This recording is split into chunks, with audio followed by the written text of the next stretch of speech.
पलटेंगे नहीं तो आगे कैसे बढ़ेंगे। राजनीति में पार्टी बदलने की परंपरा कोई नई नहीं है। जाहिर है ये लाइन उन नेताओं की सोच को दर्शाती है, क्योंकि अपनी पार्टी में जब वैल्यू शून्य होने लगे या फिर पद के लाभ से दूर रख दिया जाए तो एक ही रास्ता रह जाता है, पलटी मारने का। अब तेजस्वी के चाचा नीतीश भले ही पलटू चाचा कहलाते हों, लेकिन इतिहास में झांके तो पलटूबाज नेताओं की कमी कहाँ है। इसी पलटीबाजी के खेला का ताजा उदाहरण ममता दीदी के राज्य वेस्ट बंगाल से सामने आने वाली है।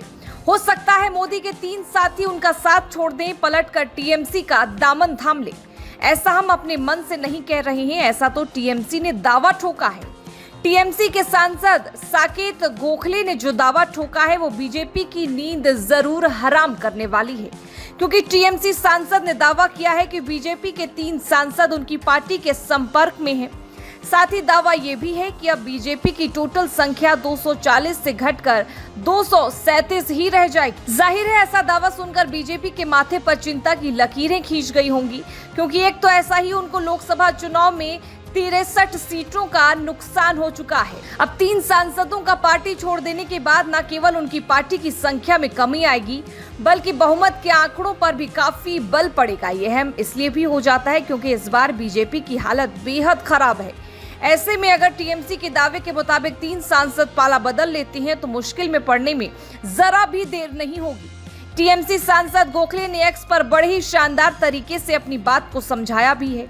इधर टीएमसी सांसद साकेत गोखले के बयान से अब बीजेपी के अंदर खाने में हलचल भले ही तेज हो चुकी हो, लेकिन बंगाल बीजेपी ने खुद को प्रोटेक्ट करना और पार्टी के दूसरे नेताओं को संदेश देने की कोशिश में जरूर लग गई है, क्योंकि बंगाल बीजेपी ने दावा किया है कि टीएमसी के ये दावे पूरी तरह से बेबुनियाद हैं।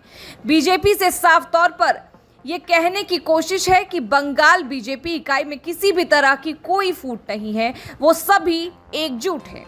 हालांकि इस लोकसभा चुनाव में टीएमसी और बीजेपी की सीटों की बात करें तो बीजेपी की संख्या 2019 से घट गई है। ये संख्या 21 से घटकर 18 पर आ गई है। वहीं टीएमसी की संख्या 29 है। ऐसे में टीएमसी सांसद साकेत गोखले के बयान के मुताबिक खेला हो जाता है तो बीजेपी 15 पर रह जाएगी और टीएमसी की संख्या 32 हो जाएगी। साथ ही इंडिया गठबंधन की सीटों में बढ़ोतरी और एनडीए की सीटों में कमी आ जाएगी, जो कि एनडीए के लिए बेहद चिंताजनक बात है। फिलहाल इस खबर में बस इतना ही, लेकिन देश और दुनिया से जुड़े तमाम अपडेट्स के लिए बने रहें वाइड न्यूज हिंदी के साथ।